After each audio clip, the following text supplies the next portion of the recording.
Just to take the first question regarding the Nigerian economy, I think one thing that is certain, and we all are aware of the what has become of the global economy in the wake of the COVID-19 pandemic.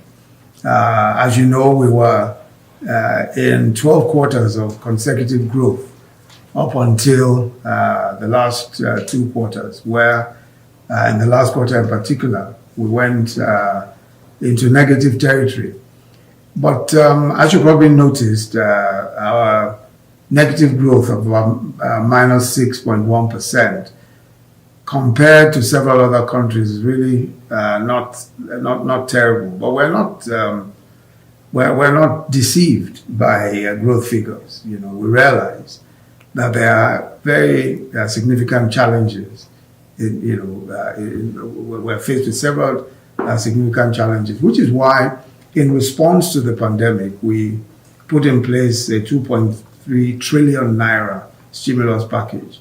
Not as much as we'd have wished, but obviously we have constraints, serious constraints in terms of the fiscal space that's available to us. So, but the 2.3 trillion stimulus package is a mix of budgeted items directly from revenue, and also loans and structured loans, which we're also getting from the central bank through the commercial banks for several different projects that we're looking at. The essence of our stimulus program is really to look at how to create more opportunities, to create jobs, but also to ensure that existing businesses survive this period. And that has been critical for us, especially ensuring that existing businesses survive. And I'm going to have the CBN governor speak in some respects to that, especially because we've tried very hard to ensure that many of the sectors of the economy that have experienced severe downturns are supported by either granting long moratoriums for repayment of debt or direct support. We're giving some direct support. So, for example, we're directly supporting aviation. We're directly supporting the hospitality industry. We are directly supporting the pharmaceutical industry, the medical, healthcare industry generally, including the pharmaceutical industry, in order to ensure that these sectors, which were very, very badly hit, as you know, by the pandemic, are not allowed to flounder and certainly not allowed to fail. Then we're focusing on the economic sustainability plan, which is our response to the COVID-19 pandemic. Especially we're focusing on agriculture, light manufacturing, housing and construction, renewable energy, and digital technology. Those are some of the highlights of the economic sustainability plan. It also extends, of course, to protection for the poor using social safety nets that we've established about 4 years ago. We're simply expanding that. Perhaps as we go along, we might be able to talk a bit more about the specifics, but just to say that we're focusing a great deal on agriculture, housing, solar home systems, digital technology. In the solar home systems, for example, we are looking at encouraging at least 5 million connections to 5 million connections to Nigerian homes in the next 12 months, and this is quite an important opportunity for business, because basically what we're looking at is how companies and, several companies, some that are involved in assembly of solar home systems, and some that are involved just in sales of solar home systems, are engaged in this whole, in this particular in this particular sector and the particular enterprise that we have laid out in our economic sustainability plan. So we're looking at, and of course already this has taken off. We are giving substantial loans to several of those companies that are involved in the assembly of solar home systems and those that are involved in sales. And we hope that this 5 million connections, these 5 million solar home systems, will be only the beginning of what we think will be a revolution in renewable energy in Nigeria, because we certainly intend to expand that, and we intend that continues to thrive. In particular, of course, we're looking at also payment systems that will work with these solar home systems, because obviously these are off-grid. They will not be, they're not going to be managed by the existing discos, and all that. So their own payment systems create, in my view, another line of business entirely, and and several companies have already indicated interest in participating in this. So then, generally speaking, I'm sure that many will be interested in, those who are doing business in Nigeria will be interested in knowing what there is. The points I've made about the economic sustainability plan already show the direction of diversifying the economy. Clearly, our involvement, which is why I don't want to go through the entire economic sustainability plan, but the point I was making is that there are certain areas of the economy which we think are critical. For example, I've spoken about renewable energy and all the business opportunities that are there. Digital technology is another. And this is why we have the program for ensuring that we're able to expand our broadband capacity, so that by 2023 we expect our broadband for all program to have been achieved. And we're working with several digital companies with regard to expanding the scope of digital technology. Also, these are areas that we're providing funding for. We have, for example, quite a few special funds with the Bank of Industry. The CBN also has one or two of these special funds. The Africa Development Bank is granting some funds, about $500 million US. Part of this is to encourage that particular sector, the technology sector, especially to encourage businesses in that sector. And quite a few companies, Microsoft, for example, is setting up its Africa Center in Lagos.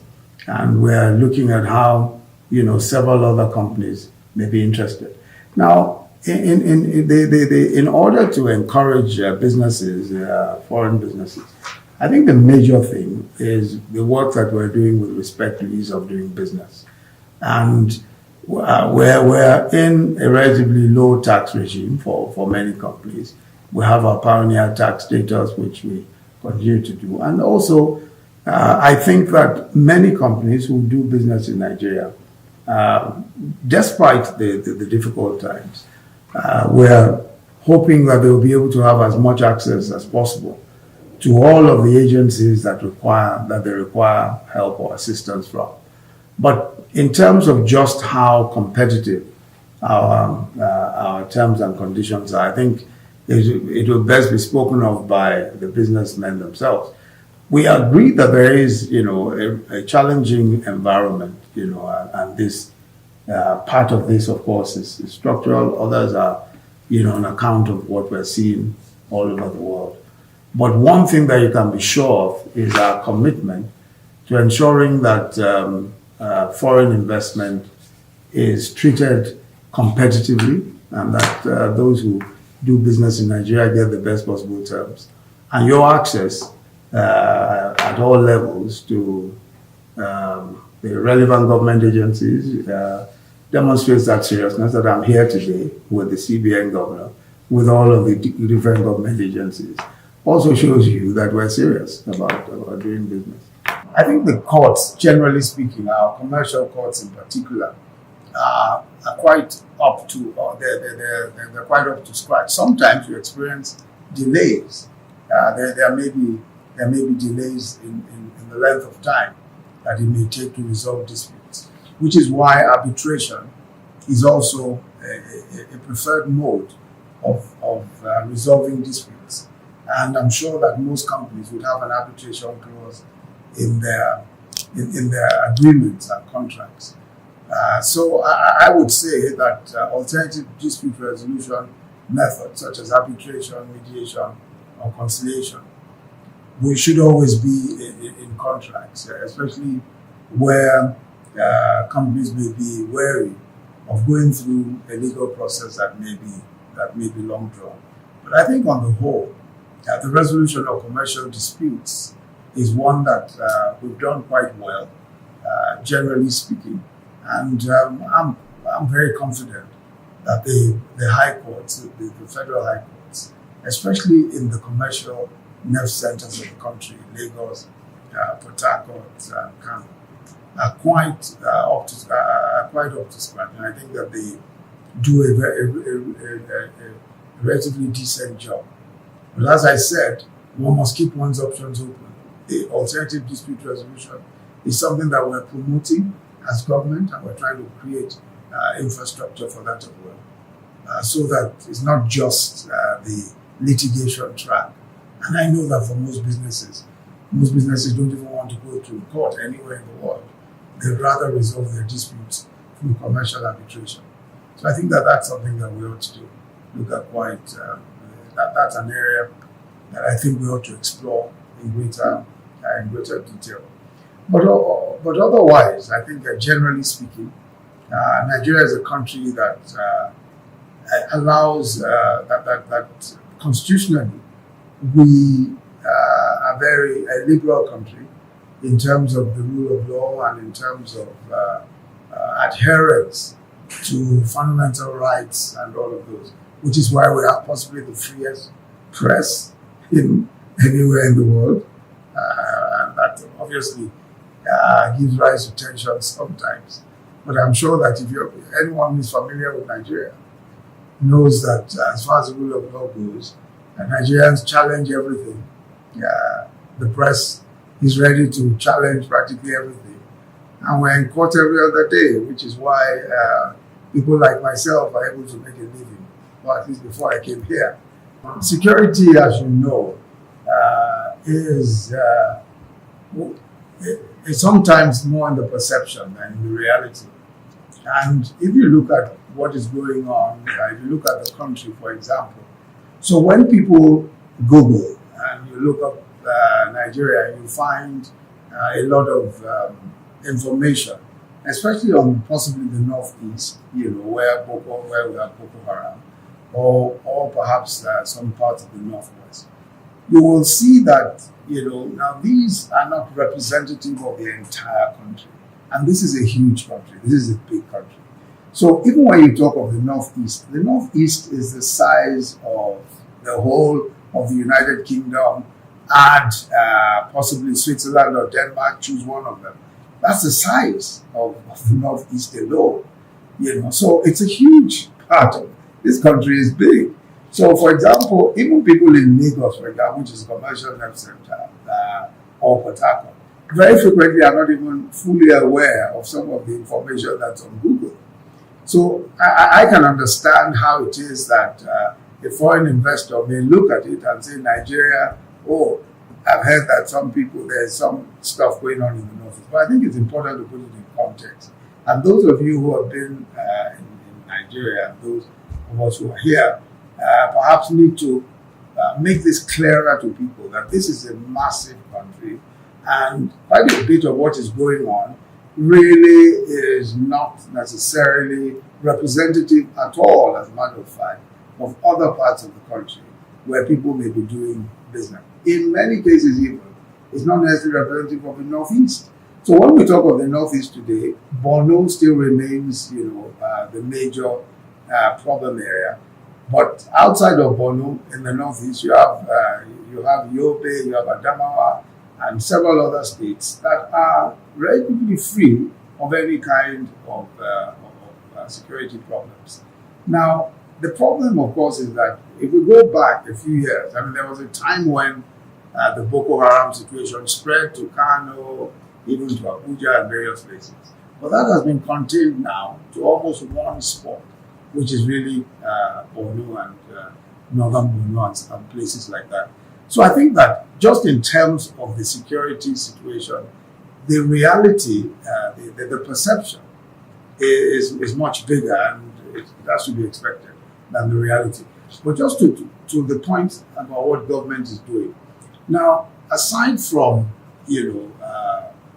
ensuring that we beef up security in the areas where we have security problems, insurgency in the northeast, especially in Borno, where we try to beef up security. I think that one of the major issues in us, especially for policing, is that we are now doing much more grassroots policing, community policing, which is what just recently we amended the Police Act. This has been one of the major constraints to reorganization of the police. And this act is almost 70 years old, but it's now been amended. The president signed it into law last month. So here we are in a situation where police reform is big. We're looking at how to further decentralize the operations of the police. As you know, we have only a federal police system, but we're looking at how to further decentralize it. And community policing is a very important aspect of that. So many states of the Federation are passing their laws, which and we are talking to them about this, making community policing more effective. We found that even in the Northeast, community intervention and community work, especially in intelligence gathering and working with the police, has proved to be very effective in terms of ensuring security. But in places like Lagos and places like Port Harcourt, Kano, I'm talking of the major areas, you will find that you do not have the same sorts of security challenges that have been mentioned that you have, for instance, in the Northeast. But even then, we're working very actively to ensure that we have greater security. We're looking more at technology. And of course, one cannot disclose all of the various steps that we're taking. But we're doing more in terms of technology, more in terms of surveillance, to ensure that we're able to provide maximum security. In Lagos, we're supporting a lot of what is being done in Port Harcourt, in Kano as well, in River State, and in Kano as well, with police. And in some cases where the military has had to intervene, with, especially in the North Central, which was quite difficult, especially last year, 2019. That was quite a tough period. But now you will find that there's relative peace and security in many parts of the North Central, where we used to have some of these conflicts between farmers and herders and all of that. But that, as you probably notice, is considerably reduced, especially in the areas where this used to be a problem. But as you know, practically all over the world, there's a great deal of restiveness, and I think that as a nation, we see ourselves as part of that ferment going on all over the world. But we also see that our problems are local, and we're trying to do the very best we can in terms of security. With respect to Lagos and the riots, I think that, as you can imagine, this is a black swan event. I mean, it's the sort of thing that is rare, and which is why it probably attracts even your own attention. I mean, Lagos has not been known for that kind of event. It's a completely rare event. But again, it just speaks to some of what we're seeing in different parts of the world, where there's a riot and people get out there and loot and all that. But I think the most important thing is that we're been able to bring that under control. Thank God for that. And that Lagos is rebuilding. I will be in Lagos possibly on Monday for the rebuilding exercise. We're looking at what to do and how to ensure that some of what was destroyed is replaced, and that we're able to restore confidence in the business. That's our business center, our commercial center.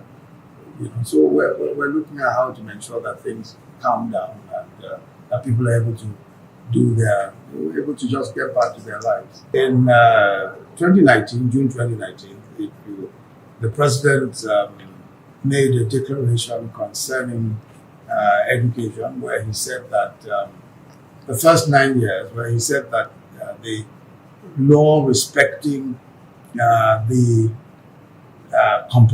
free and compulsory education for children in the first 9 years of their school lives will be enforced, and which is why we have gone very actively into ensuring that primary education, early education and primary education, are given maximum priority, because, as I said, it's free and compulsory and it's been enforced. But as you know, in our federal system, the states have control of primary and secondary education. This is not a federal enterprise. What the federal government does is not a federal issue. What the federal government does is to set the standards and then encourage the states as much as possible. But this is a state-by-state issue. So what we try to do with primary education is, first of all, the sort of declaration that the president has made, and then working in conjunction with the states to ensure that this is enforced. So I have the privilege of chairing the National Economic Council, which is a meeting with the 36 state governors every month. And one of the key issues for us is human capital development. So we're able to monitor on a month-by-month basis what is going on in education and healthcare in the states. So we compare best practice, we look at what other states are doing. We look, for example, at issues around how many children are out of school in your state, how many and why are so many children out of school in your state compared to X state, which is doing so well. Why are they able to do so well? So we're able to deploy, that mutuality and best practice across the states to enable each state do the best it can in the circumstances. Now, in terms of getting children ready for the 21st century, you know that our new curriculum, the STEM curriculum, although we call our STEAM, which is science, technology, engineering, arts, and maths.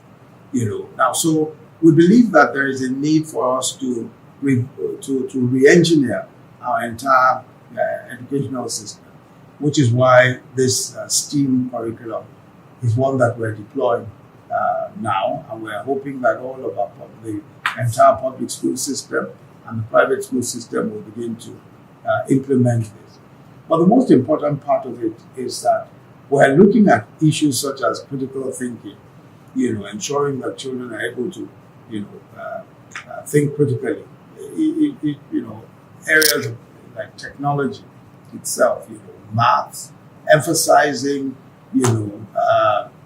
quantitative skills, emphasizing collaboration and greater use of technology. And what we've seen is that, in the various pilots that are taking place all across the country, what we've seen is that there's a greater interest amongst children, even in education itself, because they're able to use their own skills, they're able to collaborate with others, and they're able to think through problems rather than learning by rote. So we think that with what is being done today, we will be able to have children who have better skills, especially in terms of technology skills, quantitative skills, and also not just and qualitative skills as well, not just qualitative skills. So there is a great deal of emphasis, as I said, on science, technology, engineering, maths, and arts, and a great deal of emphasis on some of the new ways of educating children. We're also doing quite a bit in terms of educating re-education of young people.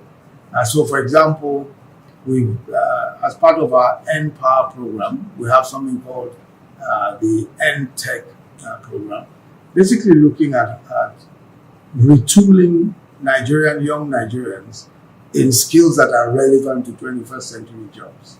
So, for example, we are training some in animation, in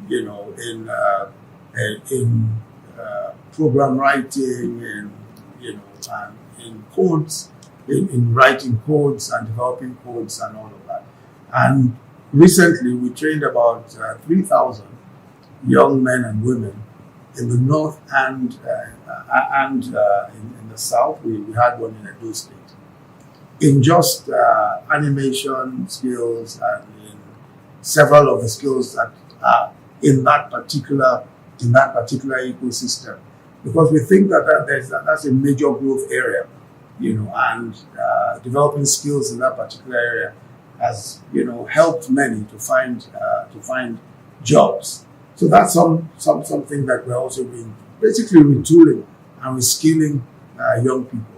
There's a good deal of emphasis in trying to modernize education, and I think that also even changing the platforms for education, because a lot more now has to be done virtually, and we think that to train the hundreds of thousands of young people, we really need to train to do more virtually, which is why several we're deploying in several ways digital platforms. I think we currently, even just at the tertiary level, we have about 10 different digital platforms that we're deploying, and that will certainly increase so that more and more people can have access to education without necessarily having to go into a classroom. So there's quite a bit. Regarding customs duties, we're taking a look at all of that now. As a matter of fact, there's an ongoing review along the lines of what you've said, that fully built up units appear to be doing better. The importation of fully built up units appear to have a more favorable, enjoy a more favorable duties regime than those who are actually trying to assemble locally. We're taking a good look at that, and as I said, there's a current review going on, especially because this is also affecting practically every other thing. It's affecting meters. As you know, we're doing we're deploying meters in large quantities now. We have about a 6 million meter target. And also, this is also affecting the work that we're doing on renewable energy, the 5 million connections. So we are certainly looking at that whole customs regime, especially insofar as it affects the power sector and electrical components, etc. So certainly that's an area that is being looked at now, and I'm sure that we will be able to reach a much fairer resolution. Regarding smuggling and counterfeiting, well, as you know, this is a problem that we've had to contend with, and we continue to contend with. But and part of it, as you know, led to the closure of borders and all of those kinds of the kinds of problems that we've had to deal with. But this is an ongoing issue. We hope that we'll be able to get this. We hope we'll be able to bring this under control as much as possible. There's a lot of work being done by all of the border authorities. There's a lot of work being done also by SON.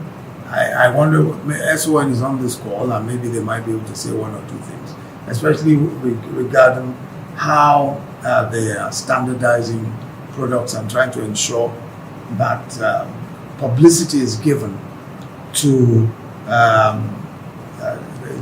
genuine products and how to identify counterfeits, especially because many consumers may not even be able to identify counterfeits.